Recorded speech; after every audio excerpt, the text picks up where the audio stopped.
Hello বন্ধুরা, তোমরা সবাই কেমন আছো? আশা করি তোমরা এই গরমে ভালোই আছো।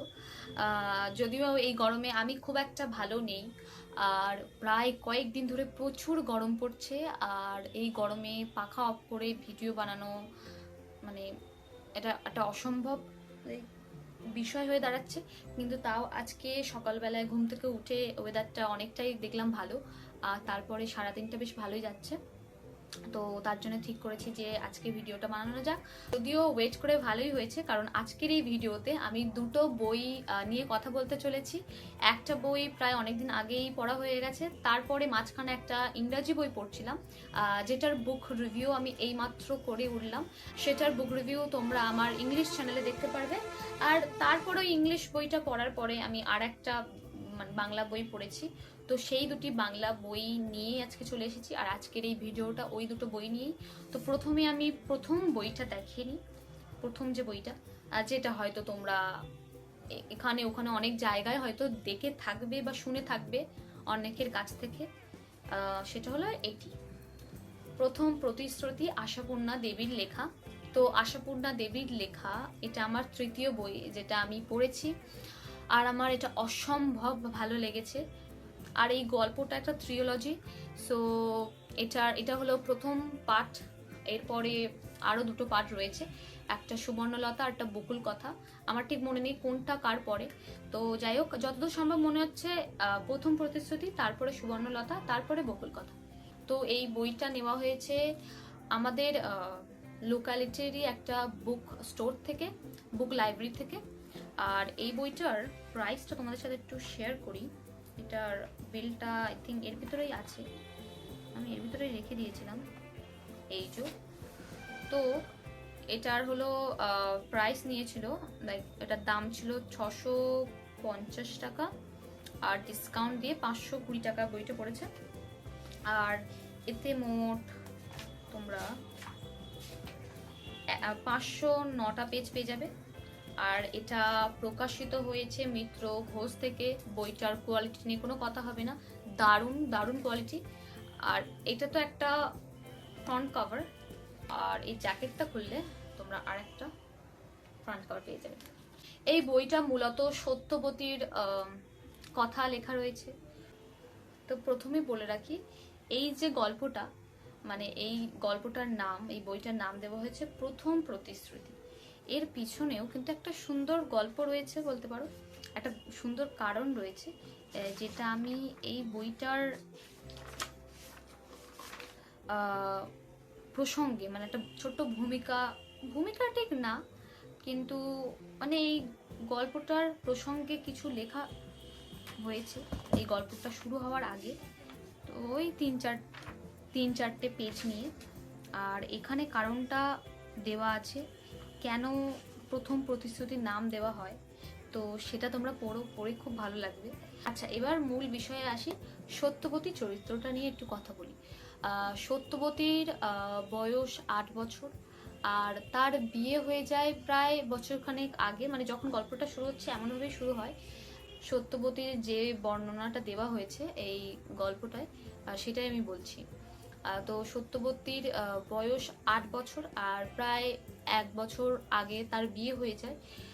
আর তার বয়স অল্প থাকায়, মানে বিয়ের যে বয়স একটা হয় সেটা না হওয়া পর্যন্ত তাকে তার বাড়িতে রাখা হয়। তার বাবা রামকালী তাকে বাড়িতে রাখে। আর এই পুরো গল্পটায় রামকালী যে চরিত্র, মানে সত্যবতীর বাবা, তার ভূমিকাটা অসীম বলতে পারো, মারাত্মক একটা ভূমিকা। তো যাই হোক, আমি যদিও এইটার কারণ বুঝতে পারিনি, যে যদি বয়সী না হয়, বিয়ের বয়সী যদি না হয়, তাহলে আগে থেকে বিয়ে দেওয়ার মানেটা কি। এটাও হয়তো হতে পারে যে ভালো পাত্র দেখেছিল, তাই যাতে হাতছাড়া না হয়ে যায় তার জন্য হয়তো বিয়েটা দিয়েছিল আগের থেকে। তো সত্যবতীর ক্যারেক্টারটা খুবই একজন সাহসী, আর উচিত কথা যখন বলার সময় আসে কাউকে ভয় না করে সবার মুখের ওপরে বলে দেওয়ার ক্ষমতা সত্যবতী রাখে।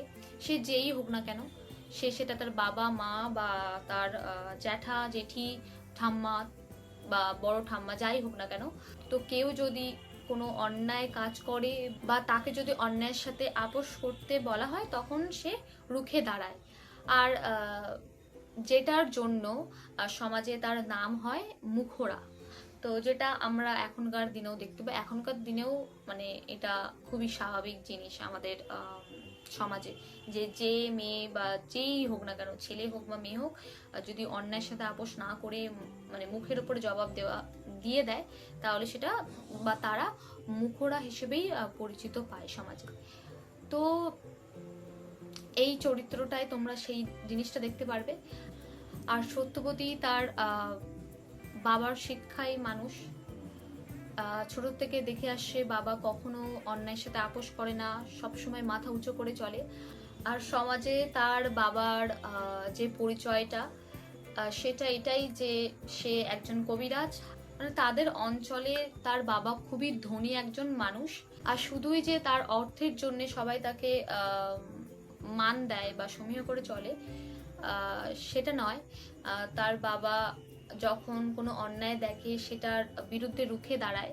তো তার জন্য তাদের অঞ্চলে, তাদের এলাকায় তার বাবার প্রতি একটা আলাদাই ভালোবাসা, একটা সম্মান আছে। আর সেটা সে ছোটবেলার থেকেই দেখে আসছে। তো তার বাবা একটু আধুনিক চিন্তাধারার মানুষ। আমি বলবো না যে খুবই আধুনিক চিন্তাধারার মানুষ না, কিন্তু ওই সমাজে মানে রামকালী চরিত্র এমনই একটা চরিত্র যেটা তখনকার সমাজে মানে সবে কোনো মানুষের মধ্যে যে আধুনিক হওয়ার যে চিন্তা ভাবনাটা আসছে, সমাজের যে বেড়া জালগুলো সেটা ছিঁড়ে দেওয়ার যে মানসিকতাটা জন্মাচ্ছে, সেইটা তোমরা দেখতে পারবে ওই চরিত্রটার মধ্যে। তো কিছু কিছু সময়ে সে তার পারিবারিক বন্ধনে আবদ্ধ হয়ে যায়, কিন্তু আবার কখনো সবাইকে হকচকিয়ে দিয়ে একদম যেটা নেয় সেটাই সে বলে বা তার সাথে দাঁড়ায়। তো এটা তোমরা রামকালীর চরিত্রে দেখতে পারবে। আর তার সাথে সাথে রামকালীর এরকম হওয়া বা রামকালীর এই যে এত ধনী হওয়া বা বলতে পারো এত সম্মান, সমাজে তার যে সম্মানটা আছে সেটার পিছনে একটা কারণ আছে। তো সে যখন ছোট ছিল সে কিন্তু এরকম ধাঁচের মানুষ ছিল না যে মুখের ওপরে কাউকে কিছু বলে দেবে, ভয় করতো না কাউকে, এরকম না। সে তার বাবাকে খুব ভয় করতো, মানে আমরা বাংলায় যেটা বলি জমের মতন ভয়। তো সে তার বাবাকে ওরকম ভয় করতো। তো একদিন কি হচ্ছে, মানে আমি একটু গল্পের এই শুরুটা প্রথমটা একটু বলছি যাতে তোমরা ইন্টারেস্ট পাও। তো একদিন কি হয় যে রামকালীর বাবা বা তার ঠাকুমা, আমার ঠিক মনে পড়ছে না, যেটা যেহেতু এটা আমি প্রায় অনেক দিনই হলো যে আমি বইটা শেষ করেছি। তো যাই হোক, তো রামকালীর ঠাকুমা তাকে পুজো দিতে বলে কোনো একটা কারণের জন্য, বাড়িতে হয়তো কেউ ছিল না বা কোনো একটা কারণের জন্য তাকে পুজো দিতে বলে। তো সে পুজোর দেয় আর সে ভুল করে ঠাকুরের জলের গেলাসে জল দিতে ভুলে যায়। তো সেইটা নিয়ে বাড়িতে একটা কুরুক্ষেত্র বেঁধে যায়। আর তার জন্যে তাকে তার বাবা মানে মারতেও আসে, এমনকি মারেও।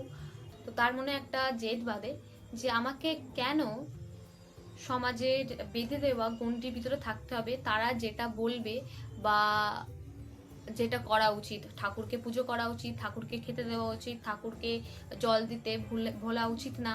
তো এগুলো সব করতে বলবে আর করতে হবে, কিন্তু যখন জিজ্ঞেস করতে যাবে কেন, তার কোনো উত্তর নেই। তো তার জন্য সে খুব চটে যায় আর তখন মনে করে যে আমাকে নিজের পায়ে দাঁড়াতে হবে, নিজের কিছু করতে হবে, আর সে তখন বাড়ি ছেড়ে বেরিয়ে যায়। তো এইভাবে শুরু হয়। তো আমি এটা বললাম যাতে তোমরা বুঝতে পারো। তো কোথাও গিয়ে সত্যবতী তার বাবার সেই চরিত্রর চারিত্রিক দিকটা পেয়েছে। আর সে তার বাবার খুব আদরের, যদিও তার বাবা সেই আহ্লাদি ব্যাপার সেটা কখনোই সামনাসামনি প্রকাশ করেন না। যখন ধমক দেওয়ার দরকার ধমক দেয়, কিন্তু সেটা একটা সীমা রেখে। কখনোই পাড়ার লোকে কি বলছে বা পরিবারের লোকে কি বলছে সেইটা ভেবে তার উপরে নির্ভর করে কখনো সে বলে না। তো তার জন্যই সত্যবতী যখনই কোনো তার মাথায় কোনো প্রশ্ন আসে, এই সমাজে কেন মেয়েদেরকে এত তাচ্ছিল্য করা হয়, কেন তাদের জীবনটাকে একটা গণ্ডির ভিতরে বেঁধে দেওয়া হয়, কেন সে এটা করতে পারবে না, এটা খেতে পারবে না, ওখানে যেতে পারবে না, কোথাও যেতে গেলে তার সঙ্গে কাউকে যেতে হবে, এগুলো কেন, এইসব নানান ধরনের প্রশ্ন তার মাথায় ঘোরে। আর কখনো কখনো সে কৌতূহলবশত তার বাবার কাছে জিজ্ঞাসা করে, আর বাবা প্রতিবার হকচকিয়ে যায় যে তার মেয়ে এই সমাজের অন্যান্য মেয়েদের থেকে অনেকটাই আলাদা। আর তার জন্যে তার সবসময় এই চিন্তাটাই মাথায় ঘুরে যে এর জন্যে তার মেয়েকে কখনো মুশকিলে পড়তে হবে না তো, বা সে কি আদৌ এই সমাজে তার যে মূল্যটা সেটা কখনো পাবে। তো তার জন্য বাবা হিসেবে তার মনে, রামকালীর মনে সবসময় একটা ভয় কাজ করে, কিন্তু তাও সে তার মেয়ের ইচ্ছাগুলো পূরণ করার চেষ্টা করে, যেমন ধরো পড়াশুনো করানো, এইসবগুলো চেষ্টা করে সমাজের গণ্ডির বাইরে গিয়ে। আর সত্যবতীর বাবার সঙ্গে যে সম্পর্কটা, সেইটা দেখে তার পরিবারের লোকজন রীতিমতো ভিমড়ি খেয়ে যায়। মানে তারা ভাবে যে রামকালীর মতো এরকম একজন রাশভারী মানুষের সঙ্গে ওই ছোট্ট মেয়ে যার গাল টিপলে এখনো দুধের গন্ধ বেরোয়, সে কি করে এরকম মাথা উঁচু করে কোনো প্রশ্ন করে বা মাথা উঁচু করে কথা বলতে পারে। কারণ এমনকি রামকালীর স্ত্রী সেও তার স্বামীর সাথে কখনো উঁচু গলায় কথা বলে না। তাকে সবসময় সময় খুঁজতে হয় কখন সে তার স্বামীকে একা পাবে আর একটু কথা বলতে পারবে কোনো বিষয়ে। তো তার জন্যে এমনকি তার স্ত্রী মানে সত্যবতীর মাও অবাক হয়ে যায়। এই গল্পটা পড়ার সময় তোমরা দেখতে পারবে তৎকালীন সময়, তখন মানে এটা খুবই নতুন সেই সময়ে যে ব্রাহ্ম সমাজ গঠিত হচ্ছে। আর আর হিন্দুদের মানে মনোভাবটা বা মানসিকতাটা কেমন ছিল সেই ব্রাহ্ম সমাজের প্রতি বা ব্রাহ্ম সমাজের মানুষগুলোর প্রতি, তাদের আচরণটা কেমন ছিল, তো সেইটা এই বইটাতে খুব ভালোভাবে তুলে ধরা হয়েছে। তো এই গল্পে তোমরা দেখতে পারবে এমন একটা সময় যখন পুরুষ দ্বারা সমাজটা শাসিত হতো, পেট্রিয়ার্কি ছিল সেই সময়কার, বা যখন মহিলারাও পুরুষদের হাতে সেই দায়ভারটা দিত তাদেরকে শাসন করার জন্য। আর একটা সময় দেখতে পারবে যখন একটা মহিলা দ্বারা একটা সংসার চালিত হচ্ছে, তার বুদ্ধিতে সবাই চলছে পরিবারে। তো এটা দুটো সময়কাল নিয়ে একটা গল্প। অনেক এই গল্পটা মেয়েদের পরিস্থিতি, মেয়েদের পরিচিতি আর মেয়েদের অবস্থান সমাজে সেটা নিয়ে প্রশ্ন তোলে। আর এখন আমরা ফেমিনিজম নিয়ে কথা বলি, তো আমরা ফেমিনিজমের রুটটা হয়তো এই বইটা পড়লে বুঝতে পারবো, যেখানে ইকুয়ালিটি, জেন্ডার ইকুয়ালিটি নিয়ে কথা বলা হয়েছে, যে একটা পুরুষ যদি পড়াশুনো করতে পারে বা ইংরেজি ভাষা চর্চা করতে পারে তাহলে একটা মেয়ে কেন পারবে না, বা একটা পুরুষ যদি বাইরে গিয়ে কোনো কাজ করতে পারে বা চাকরি করতে পারে তাহলে একটা মেয়ে কেন পারবে না। তো এরকম ধরনের অনেক ছোট বড় প্রশ্ন তোলে এই বইটা। আর এই বইটা পড়ার পরে আমি একটা জিনিস উপলব্ধি করলাম যে আমরা এখন যে সমাজে বাস করছি বা যে সময়কালটায় বাস করছি, এখানে প্রচুর রিসোর্সেস আছে। আর আমরা যদি মানে একটা মেয়ে, একটা মহিলা বা একটা মেয়ে, সে যদি কিছু করতে চায় আউট অফ দ্য বক্স, তাহলে খুব একটা বাধা আমরা দেখি না, যদি না সেটা খুবই গ্রাম্য পরিবেশ থেকে আসছে, প্যাস্টোরাল এরিয়া থেকে আসছে, সেটা খুব একটা দেখা যায় না, মানে বিশেষ করে শহরের দিকে। তো আমরা এখন চাইলেই কিছু করতে পারি, বা এখন ধরো আমরা ইংলিশে কথা বলি বা ইংরাজিটা নিয়ে চর্চা করি, সেটা কিন্তু এখনকার সময় খুব একটা বড় বিষয় না। বা ধরো আমরা বই পড়ছি, এই যে আমরা আমাদের মতটা, আমাদের যে মতামত এখন একটা বিষয় নিয়ে সেটা যে সমাজের সামনে রাখছি, সেটা কিন্তু রাখতে গিয়ে আমাদের মানে দু একবার ভাবতে হয় না বিষয়টা নিয়ে, যেটা বলবো ওটা কি ঠিক হবে। আমরা এখন আমাদের যেটা করতে ইচ্ছা, আমরা আমাদের মানে আমাদের চিন্তা ভাবনায় যেটা বলে যেটা করা ঠিক হবে সেটা আমরা করতে পারি। সেরকম কোনো বাধা এই সমাজে অতটা নেই মেয়েদের জন্য এখনকার এই সময়ে। আমি বলছি না যে সব জায়গায়, বাট কিছু কিছু জায়গায় আগের থেকে তো অনেক অনেক অনেকটা বেটার, তাই না? তো স্টিল মানে আমরা এত কিছু রিসোর্সেস, এত অপরচুনিটি থাকা সত্ত্বেও আমরা অজুহাত দিয়ে দিই যে এটার জন্য হচ্ছে না, ওটার জন্য হচ্ছে না, বা আমরা এই চার দেওয়ালের মধ্যে বন্দি হয়ে থাকি, আমাদের কমফর্ট জোনের বাইরে গিয়ে কিছু করার চেষ্টা করি না। আর এই বইটা পড়ার পরে তো সেটাই আমি বুঝলাম যে আগেকার সময়ে, আগেকার দিনে যখন এই রিসোর্সেসগুলো বা এই অপরচুনিটিসগুলো ছিল না, তখন মেয়েরা কত কষ্ট করে তাদের প্রত্যেক মানে খুবই ছোট ছোট ইচ্ছাগুলো পূরণ করতো, তার পিছনে কতটা অক্লান্ত পরিশ্রম ছিল।